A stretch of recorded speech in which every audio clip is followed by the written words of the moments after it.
Hi friends, welcome back to our channel.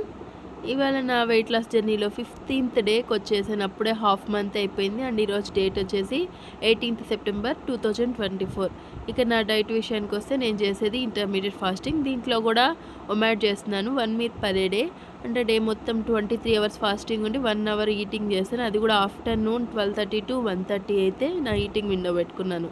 ఇక నిన్న weight check చేసుకుంటే సెప్టెంబర్ 17th కదా, 68.4 అయితే ఉన్నాను. ఇక ఈరోజు నేను అనుకున్నట్టుగానే వెయిట్ అయితే కొంచెం పెరిగింది. 68.6 200 గ్రామ్స్ అయితే పెరిగింది, ఎక్కువ కూడా పెరగలేదు.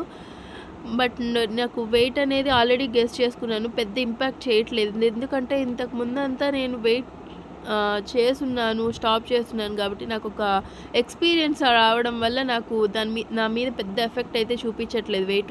బట్ డైలీ ప్రోగ్రెస్ ఎలా ఉంటుంది వీడియోలో అని చూపించడం కోసం అయితే ఒమాట్ స్టార్ట్ చేసినప్పటి నుంచి వెయిట్ ఇంక్లూడ్ చేస్తున్నాను. ఇక మార్నింగ్ నుంచి నేను 2 లీటర్స్ ఆఫ్ వాటర్ అయితే తీసుకున్నాను. 2 లీటర్స్ ప్లెయిన్ వాటర్ తీసుకోలేదు, 1.5 లీటర్ ప్లెయిన్ వాటర్ తీసుకొని తర్వాత నిన్న ఏమైందంటే నేను ఆల్రెడీ చెప్పాను కదా, వాటర్ మిలన్ ఫ్రిడ్జ్లో ఉండేది తీసుకొని తిన్నాను అని. దానివల్ల ఏమైందంటే నాకు గొంతు నొప్పి స్టార్ట్ అయింది. సో గొంతు నొప్పికి ఇంకా నేను హోమ్ రెమెడీస్ కోసం అల్లం అయితే తగ్గద్దని చెప్పి హాట్ వాటర్ తీసుకొని కొంచెం ప్లెయిన్ వాటర్లో అల్లం తురుము వేసుకొని దాన్ని కాగబెట్టుకొని వడగట్టుకొని తాగాను. అల్లం అనేది గొంతు నొప్పికి చాలా మంచిది కదా, అందుకని. హనీ ఇంకా ఏం వేసుకోలేదు, ఎందుకంటే నేను ఆల్రెడీ ఫాస్టింగ్ పీరియడ్లో ఉన్నాను కాబట్టి నాకు 0 క్యాలరీస్. ఇది జింజర్ టీ అనుకోండి, అంతే, వితౌట్ షుగర్ వితౌట్ హనీ అనమాట. ఇలాగ నేను 2 లీటర్స్ అయితే కంప్లీట్ చేశాను. ఇది కూడా హాఫ్ లీటర్ కౌంట్ కింద తీసుకున్నాను. ఇక నా ఈటింగ్ విండో వచ్చేస్తే ఆఫ్టర్నూన్ 12:30 to 1:30 కదా, కానీ నేను స్టార్ట్ చేసిందే 1:30కి స్టార్ట్ చేశాను ఈరోజు, ఎందుకంటే లేట్ అయిపోయిందనమాట.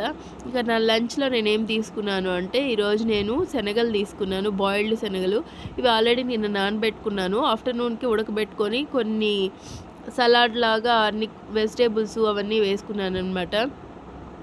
అండ్ ఉట్టిగా తింటే అంత మనకి ఏదో ఇన్కంప్లీట్గా అనిపిస్తుంది కదా, ఇవన్నీ వేసుకుంటే హెవీ అన్న ఫీలింగ్ వస్తుంది. క్యారెట్, క్యాప్సికము, టమాటో, ఆనియను, ఈ పచ్చి మామిడి ముక్కలు కూడా వేసుకున్నాను, పుల్లగా మధ్య మధ్యలో బాగుంటుందని. దాంతోపాటు కొంచెం సాల్ట్, కొంచెం కారం అయితే వేసుకొని మొత్తం కలుపుకున్నాక వేరుశనగపప్పు పలుకులు అయితే వేసుకున్నాను, ఇవి వేయించుకున్నాం అనమాట. ఇదంతా మొత్తం మిక్సింగ్ చాలా బాగుంటుంది, హెవీగా కూడా ఉంటుంది. ఎందుకంటే ఈ ఉడకబెట్టిన శనగల్లో ప్రోటీన్ అనేది హెవీగా ఉంటుంది, అందువల్ల. ఇంకా ఇవన్నీ రెడీ చేసి పెట్టుకున్నాక మనం ఫాస్ట్ని బ్రేక్ చేసే ఫ్రూట్స్తో కాబట్టి నేను ఈ ఫ్రిడ్జ్లో పెట్టి చూడండి ఎట్లా అయిపోయాయో. అంటే గ్రీన్ కలర్ ఉండేవి ఎల్లో కలర్ అయిపోయాయి మోసంబి. ఇలాగా అవి ఫ్రూట్స్ 4 మోసంబి తీసుకొని ఇవాళ నేను లంచ్ అయితే కంప్లీట్ చేశాను. ఈరోజు కొంచెం నార్మల్గా అదే తిన్నాను. ఇలా 15 డేస్కి అయితే కంప్లీట్ చేశాను.